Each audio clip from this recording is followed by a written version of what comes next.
guys, let's sort it out because there's really no catalyst here, right, for this huge sell-off. So Oliver, what are people telling you? You're working the phones. Yeah, we are working the phones. It got a little hectic the past hour. Yeah. It's an interesting day because none of the usual culprits are there.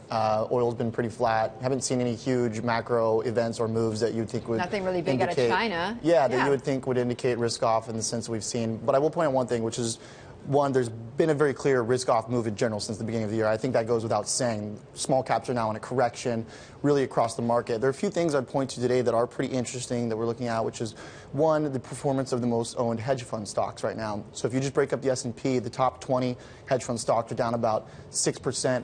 If you look at the top 10, it's a little bit even more. So you can see that the companies where a lot of these active managers have been in are unwinding quite a bit more than the benchmark index today, which we saw a little bit in August as well, as some of those crowded names people get out pretty quick. Selling out, yeah. Yeah, and then there's also some pretty strong demand for bonds today, I think, as well, that might get people thinking about the risk premium for equities as well. Okay, Mike? Right, I think it's one of those Rorschach test days where you see what you want to see in the market and all those things. And Oliver, we were talking about earlier about the Anheuser-Busch bond sale. Huge demand for that, over $100 billion worth of orders for the bonds to buy SAB Miller. And right. Obviously, it's taken as a signal that if you want to be in a safe asset, I guess a beer bond is a place people are going to be drinking beer forever. So I guess that's a sign of the sort of that demand for the safest type of yield out there. Maybe people selling a little bit for that, but otherwise, it's really, as Abigail said, the story is very much about momentum. And the momentum, when it reverses, the momentum starts going the other way all of a sudden. And a lot of people have been talking about this strategy note from J.P. Morgan yesterday that Joe Scioli wrote about for Bloomberg. And these guys have really been sort of out in front when it comes to identifying sort of non-fundamental issues, things like trend following and momentum and various strategies. Right, and they were saying momentum's over with. Right, right. And the scariest thing about the note to me was that they're saying just be prepared for more episodes like this, like August, where there are wild swings in the market that you can't really attribute to a fundamental reason. It's, again, and Oliver's written about this, is this time before when companies aren't buying back their shares before the big crush of earnings. That's obviously a negative for a market where that's been a very positive catalyst.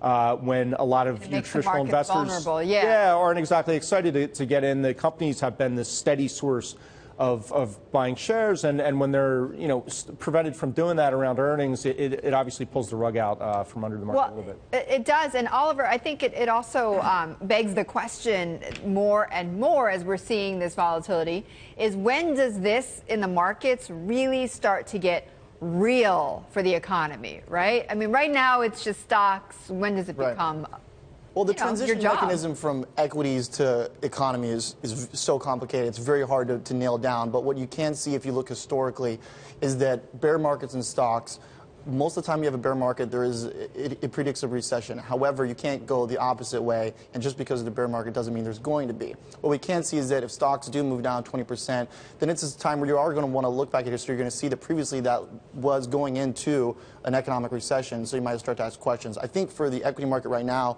beyond just the economy, is that usually when you go into an earnings season, it's pretty positive because you have expectations when they're negative, they get pushed down really far. They're overly negative. The bar gets down low. Companies hurdle the bar, and they do pretty well. It's been a solid buying opportunity. We wrote about that on Monday on our team. But what happens is that if you see some of the cracks start to form in companies, you start to question the underlying fundamentals, that could potentially be a negative catalyst. If earnings season doesn't give a boost, then I think that'll be a wake-up call to people. And, this NASDAQ, though, down over 3%. Mike, talking about this whole momentum trade. I mean, do you think that, basically anybody who benefited from that momentum trade is getting hurt right now in the NASDAQ? I would assume so, yes, very much so. And obviously it's your Facebook, your Amazon, your Netflix, your Google, your FANG stocks. Biotech, even worse. And the fundamentals there really haven't changed at all.